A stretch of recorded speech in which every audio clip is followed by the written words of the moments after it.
Mom, मैंने सास को मम्मी और ससुर जी को पापा कहना शुरू कर दिया। कब से वह नाराज़ थे कि हमें मम्मी पापा नहीं कहती है, लेकिन सत ने अभी तक आपको मम्मा कहना शुरू नहीं किया। हाँ, उसने आंटी कहना तो बंद कर दिया है, लेकिन दिल से जब माँ मानेगा तो मम्मी कहना भी शुरू कर देगा। वैसे भी बोलने में क्या रखा है। एक अच्छा रिश्ता हमेशा हवा की तरह होना चाहिए, खामोश मगर हमेशा आसपास। मैं बोलूँ उनसे, बिल्कुल नहीं। दिल के दरवाजे हमेशा अंदर से खुलते हैं, बाहर से नहीं। जबरन किसी पर कोई भी रिश्ता थोपा नहीं जा सकता। बेटे रिश्ते सूरजमुखी के फूलों की तरह होते हैं, जिधर प्यार मिल जाए वह उधर को ही मुड़ जाते हैं। पर माँ, आप तो शुरू से ही सत को बेटा कहती हैं, तो उसे भी आंटी कहना बंद कर देना चाहिए।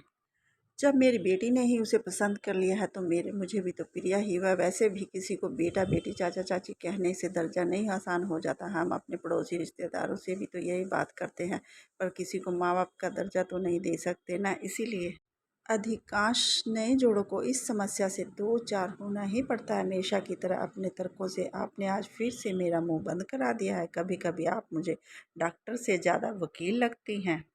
अच्छा, तो फिर माँ कब लगती हूँ? 24 घंटे हो संभालने के बाद से आप में ही तो माँ और पापा दोनों को देखा। गुल्लक सी है मेरी माँ, जैसे गुल्लक पैसों से संभालती है, अपनी मेरी खुशियों को संभाला। क्या मैं जानती नहीं थी कि मेरी ही वजह से आपने दूसरी शादी नहीं की? वरना पापा को गए हुए इतनी उम्र हो गई है। यह तो तू सुबह सुबह का क्या अतीत के पन्ने पलटने लगी। मिस विनी, अब आप विनीता मल्होत्रा बन गई हैं। एक ग्रस्त जीवन शुरू हो गया है, अपनी नई जिम्मेदारी संभालिए।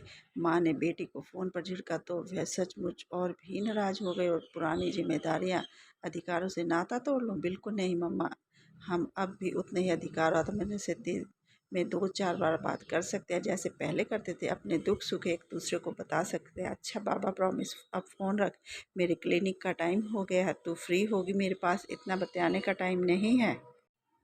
किसने कहा कि मैं फ्री हूँ? इस वर्क फ्रॉम होम ने तो पहले से भी ज़्यादा बिजी कर दिया। मीटिंग पर मीटिंग, कॉल पर कॉल बड़बड़ाती हुई वीनू ने फ़ोन बंद कर दिया था, तो उधर से माँ भी मुस्कुरा कर बिखर गई थी। बेटी पर ढेर सारा प्यार आ रहा था। शादी हो गई थी पर फिर भी बच्ची की बच्ची थी। मन ही मन सोच रही थी। माँ एक बार फिर से अतीत के गलियारे में पहुंचकर वीनू के बचपन और सुख दुख की बातें याद करने लगी।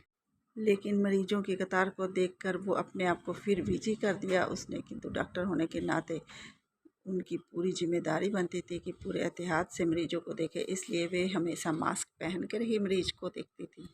वीनू ने जब मम्मी पापा के पेशे को छोड़कर इंजीनियरिंग में जाने की इच्छा व्यक्त की थी तो सरिता जी की चौंक गई थी, क्योंकि प्रक्षित सोच होने के कारण उन्होंने बेटी से इस तरह की उम्मीद नहीं की थी। फिर भी अब उन्होंने अपनी बेटी का तहे दिल से स्वागत किया था, ठीक वैसे ही जैसे आगे चलकर उसकी विजय प्राप्त होनी हो।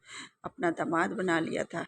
वीनू का स्थानीय IIT में एडमिशन हो गया था, कारण बेटी माँ का साल कुछ और बना रहा था। लेकिन फिर से बेटी ने जॉब लगते ही सत से शादी कर ली थी, जिससे कि सरिता जी को उनसे दूर जाना पड़ा था, बहुत दूर। इससे माँ बेटी के दिलों में दूरियां ना आ पाए, इसलिए उन्होंने उसके पास में ही अपना भी तबादला करवा लिया था।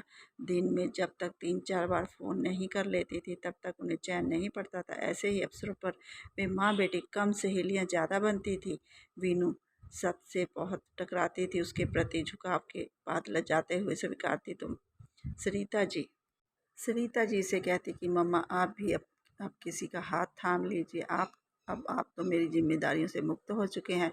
वीनू गंभीर होकर यह आग्रह करती, इस पर सरिता जी भड़क जाती। तेरी शादी हुई है, डिलीवरी कौन करवाएगा और बच्चे पालेगा कौन? बहुत ज़्यादा बड़ी हो गई है। तो फिर थोड़ा सहज होकर समझाने लगती, बेटी पूर्ण विवाह गलत नहीं है, पर मुझे करना होता तो मैं पहले ही कर चुकी होती। मेरा प्रोफेशन ही अब मेरा प्यार है और अब मैं उसके साथ भी बहुत खुश हूँ। इस तरह की बातें कर मेरा दिल मत दुखाया कर, वरना मैं आगे से तेरे साथ कभी कोई बात शेयर नहीं करूँगी। सॉरी मम्मा, पर वादा करो मुझसे हर छोटी बात शेयर करोगी। माँ बेटी का शेयर और केयर का यह सिलसिला दिनों दिन आज भी उसी तरह से था। इसीलिए जब भी सरिता जी को अपने इंडियन मेडिकल एसोसिएशन के प्रेसिडेंट मनोनीत किए जाने की खबर मिली तो सबसे पहले उन्होंने वीनू को कॉल लगाया। 2-3 बार लगाने के बाद भी फ़ोन रिसीव नहीं हुआ तो वे झुंझला उठी। अजीब प्रेमिसेस में बंधा रखा है इस लड़की ने, खुद मीटिंग में बिजी है, फ़ोन रिसीव पर नहीं कर पा रही है और मेरी मजबूरी है कि उसे सबसे पहले बताए बिना मैं किसी और को ये बात नहीं बता सकती। फ़ोन उठा वीनू, मैं अपने साथी डॉक्टर्स को बताने के लिए उतावली हो रही हूँ, इस बार फ़ोन रिसीव कर लो। वीनू ने कहा, मम्मा मैं ज़रूरी मीटिंग में हूँ, तू बात नहीं कर सकती, बोलना मत, बस मेरी सुनती रह। बहुत खुशखबरी है, IMMA प्रेसिडेंट बन गई हूँ। तेरे पापा आज होते तो कितना खुश होते। खैर, कल सिलवासा में एक भव्य समारोह है, मुझे चार्ज लेना है। कोविड प्रोटोकॉल के तहत तुम भी वहाँ लोगों के साथ प्रवेश करना। मैं कार टैक्सी भेज रही हूँ, तू बस पहुँच जाना। शेष मिलने पर सब कुछ बता दूँगी, वक्त बहुत कम है। और सरिता जी ने फ़ोन बंद कर दिया और रिश्तेदारों को भी सूचित कर दिया। सब उसकी तैयारियों में जुट गए थे। किसी ने दरवाज़ा खटखटाया। सामने सत को देखकर वह चौंक उठी। बेटे, आप? वीनू कहाँ है? खोजती निगाहों पर उस समय विराम लग गया था जब सत ने प्रत्युषण में अपनी मोबाइल पकड़ा दिया और दूसरी ओर वीनू थी।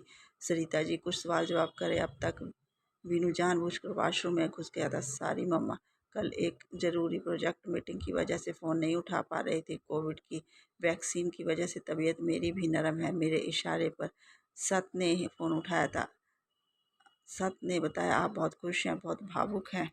ये खुशखबरी देते हुए सत भी मुझे बहुत ही भयभीत हो गए थे। मुझे प्रोजेक्ट टेर बताए जाने की बात चल रही थी मम्मा। इसी संदर्भ में आज फिर जरूरी मीटिंग है। फीवर तो कम है पर बदन दर्द बहुत हो रहा है। टैबलेट लेकर किसी तरह लैपटॉप के सामने बैठ गई हूँ। सत के हाथ में भी वैक्सीन की वजह से थोड़ा दर्द हो रहा है। अच्छा, ऑल द बेस्ट मम्मा। सेम टू यू बच्चे, अपना ख्याल रखना। अब तक सत बाहर आ चुका था, तुम्हें भी कहाँ ज़रूरत थी खुद ड्राइवर करके आने की। वैक्सीन के बाद 1 2 दिन तबीयत खराब ही रहती है, घर पर ही आराम करना। सरिता जी ने बड़े प्यार से उन्हें लेकिन नाराज़गी का पता ना लगने दिया और कहा, मुझे यहाँ ऑफिशियली एक साइट पर वैसे भी आना है तो आज ही गया मैं।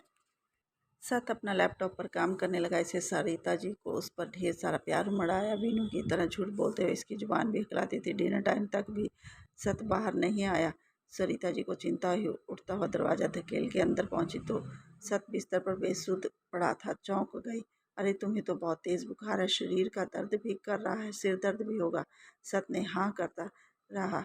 सरिता जी ने वहीं कमरे में डिनर मंगवा दिया। सत को जबरन अपने हाथों से थोड़ा थोड़ा खिलाया और उसे दवा दी। अपनी गोद में उसका सिर रखकर प्यार से सहलाने लगी। वीनू भी छुटपुट बुखार की परवाह न कर ऐसे ही बाहर निकल जाती थी और बीमारी बढ़ा लेती थी। अब पूरी तरह ठीक हुए बिना कमरे से बाहर नहीं निकलोगे। सुबह ना मेरे संग फंक्शन में चलने की जरूरत आवश्यकता है और ना साइट पर जाने की। आंखें बंद किए सत अभी प्यार भरी डांट सुन रहे थे। भली लग रही थी उन्हें अपनी सांस की डांट जितनी थप थप कोई भरी मालिश। दवा और मालिश के असर से उसकी आंखें मूंदती चली जा रही। सवेरे उसके उठने पर सरिता जी निकल चुकी थी। सत भी तैयार होकर पीछे पीछे हाल में पहुंच गया। डबल मास्क और फेस शील्ड में फोटो उतारते हुए इस शख्स को सब फोटोग्राफर ही समझ रहे थे। खुद सरिता जी भी उसे पहचान नहीं पाई थी। स्टेज से उतर ही साथी डॉक्टर्स ने सरिता जी को घेर लिया था। कुछ अपने पुराने परिचित बेटी वीनू का भी हाल चाल पूछने लगे। उसकी शादी हो गई है, सारी कोविड की वजह से वह नहीं बुला पाई उसे मैं। अरे वाह, तो हमारी प्यारी सरिता जी सास बन चुकी हैं। अच्छा बताओ, कैसा लग रहा है सास बनकर? इस उम्र में एक बच्चे और माँ बनकर बहुत अच्छा लग रहा है। वह भी एक पले पलाए समझदार होनहार बच्चे की माँ। ऐसा बच्चा जो आपको सुनता है, समझता है, आपकी हर बात मानता है और सबसे बड़ी बात, एक बेटे की जगह आपकी केयर करता है। सच कहूँ तो मुझे उस पर इतना प्यार आता है कि जितना बीनू पर नहीं।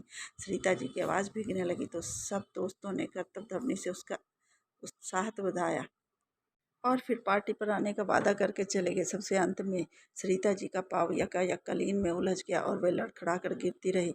इससे पीछे से 2 हाथों ने लपक कर उन्हें पकड़ लिया। मम्मा, संभल कर, कहते हुए सत ने पहले तो सरिता जी को अपनी बाहों में संभाला, फिर उनका गिरता हुआ शाल बेहद ही शालीनता से उनके कंधों पर उड़ा दिया, मानो किसी बेहद कीमती चीज को सावधानी से सहज रहा हो।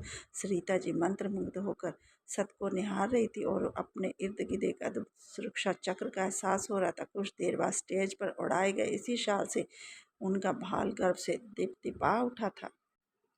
यह अब उसी प्रतिक्रिया के दौरान में उसके अंदर ममता का सोता सा स्रोत प्रवाहित हो गया था, जिसके निर्मल निश्चल संदेह था। सत को भी एक अंदर तक भिगो डाला था। बादलों का गुनाह नहीं था, वे बरस गए थे। दिल हल्का करने का हक तो सभी को है ना।